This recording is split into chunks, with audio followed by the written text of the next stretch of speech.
नमस्कार बच्चों, कैसे हो आप सब। बच्चों, आज की कक्षा में हम आपकी पाठ्य पुस्तक विज्ञान के अध्याय कचरा संग्रहण एवं निपटान के अभ्यास प्रश्न हल करेंगे। तो चलिए शुरू करते हैं। प्रश्न संख्या 1, निम्नलिखित के उत्तर दीजिए। इसका पहला भाग है प्रश्न का, लाल केंचुए किस प्रकार के कचरे को कंपोस्ट में परिवर्तित नहीं करते। उत्तर है सिंथेटिक कपड़े, पॉलीथीन बैग, टूटे हुए कांच, एल्यूमीनियम आवरण, नाखून और टूटे खिलौने जैसे टुकड़ों के बिना गैर सड़ सकने वाले कचरे को लाल केंचुए द्वारा खाद में परिवर्तित नहीं किया जा सकता है। प्रश्न का दूसरा भाग है, क्या आपने अपने कंपोस्ट गड्ढे में लाल केंचुए के अतिरिक्त किसी अन्य जीव को भी देखा है? यदि हाँ, तो उसका नाम जानने का प्रयास कीजिए और उनका चित्र भी बनाइए। उत्तर है, लाल केंचुओं के अलावा मकड़ियाँ, छोटे कीड़े, मक्खियाँ और बड़े कीड़े आदि को गड्ढे में देखा जा सकता है। खाद भी रोगाणुओं से समृद्ध होती है, जिसे बिना आंखों के नहीं देखा जा सकता है। प्रश्न संख्या 2, चर्चा कीजिए। पहला भाग है इस प्रश्न का, क्या कचरे का निपटान केवल सरकार का ही उत्तरदायित्व है?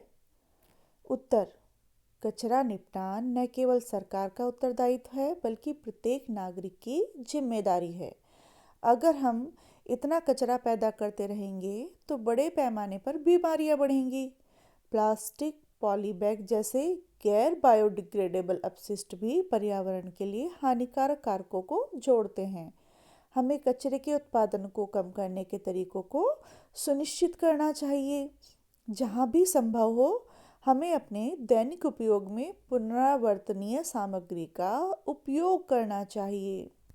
इस प्रश्न का दूसरा भाग है, क्या कचरे के निपटान से संबंधित समस्याओं को कम करना संभव है? उत्तर, हाँ, कचरे के निपटान से संबंधित समस्याओं को काफ़ी हद तक कम करना संभव है। हमें उन सामग्रियों का उपयोग करना चाहिए जिनका पुनर्नवीनीकरण संभव है या जो पुनर्नवीनीकरण के योग्य हैं। गैर बायोडिग्रेडेबल सामग्रियों के उपयोग से बचें या कम करें। कचरे के डिब्बे में कचरा फेंकने के दौरान हमें बायोडिग्रेडेबल कचरे को गैर बायोडिग्रेडेबल से अलग करना चाहिए और उन्हें अलग अलग डिब्बे में फेंक देना चाहिए। प्रश्न संख्या 3, इसका पहला भाग है, घर में बचे हुए भोजन का आप क्या करते हैं? उत्तर, हम बचे हुए भोजन को जानवरों को खिलाने के लिए उपयोग करते हैं। दूसरा भाग है इस प्रश्न का, यदि आपको एवं आपके मित्रों को किसी पार्टी में प्लास्टिक की प्लेट अथवा केले के पत्ते में खाने का विकल्प दिया जाए तो आप किसे चुनेंगे और क्यों? उत्तर, केले का पत्ता बेहतर विकल्प है। यह बायोडिग्रेडेबल है और इसे आसानी से निपटाया जा सकता है। दूसरी ओर प्लास्टिक की प्लेट में खाना अच्छा नहीं है, क्योंकि प्लास्टिक नॉन बायोडिग्रेडेबल है। यह आसानी से अपघटित नहीं होगा। प्रश्न संख्या 4, पहला भाग है इस प्रश्न का, विभिन्न प्रकार के कागज के टुकड़े एकत्र कीजिए। पता कीजिए कि इनमें से किसका पुनःचक्रण किया जा सकता है। उत्तर, बाजार में उपलब्ध अधिकांश कागज पुनरावर्तनीय हैं, अर्थात समाचार पत्र, नोटबुक, पत्रिकाएं, पेपर शीट, लिफाफे आदि ये सभी पुनरावर्तनीय हैं।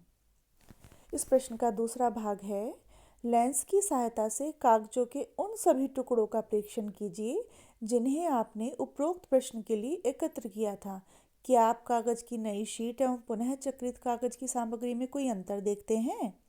उत्तर, नई शीट और पुनः चक्रित शीट के बीच का अंतर काफ़ी स्पष्ट है। आमतौर पर पुनः चक्रित कागज की गुणवत्ता नई शीट से थोड़ी कम होती है। प्रश्न संख्या 5, पैकिंग में उपयोग होने वाली विभिन्न प्रकार की वस्तुएं एकत्र कीजिए। इनमें से प्रत्येक का किस उद्देश्य के लिए उपयोग किया था, समूह में चर्चा कीजिए।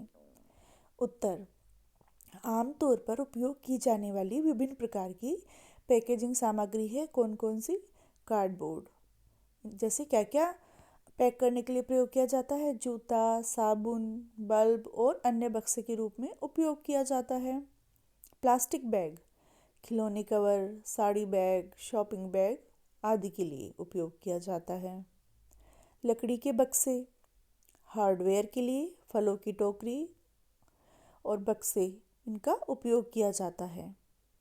जूट बैग, जैसे स्कूल बैग, शॉपिंग बैग, सब्जी बैग आदि में उपयोग किया जाता है।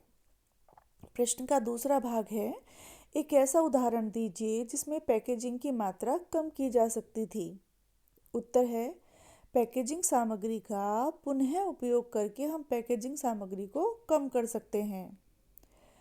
इस प्रश्न का अगला भाग है, पैकेजिंग से कचरे की मात्रा किस प्रकार बढ़ जाती है? इस विषय पर एक कहानी लिखो।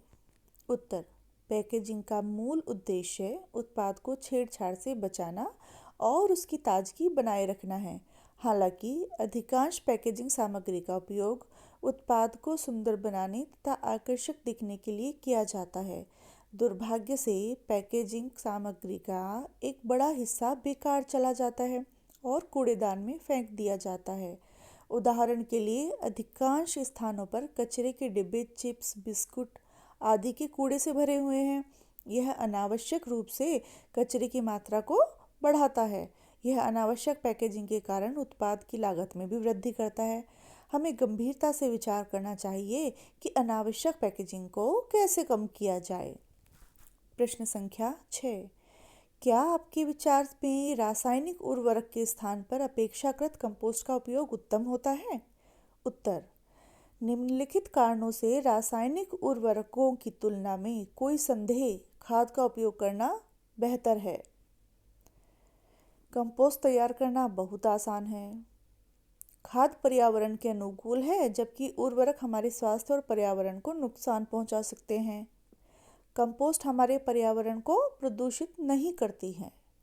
कंपोस्ट जैव अपघटित कचरे को प्राकृतिक मिट्टी में मिलाता है। यह हमारे पर्यावरण को संरक्षित करता है।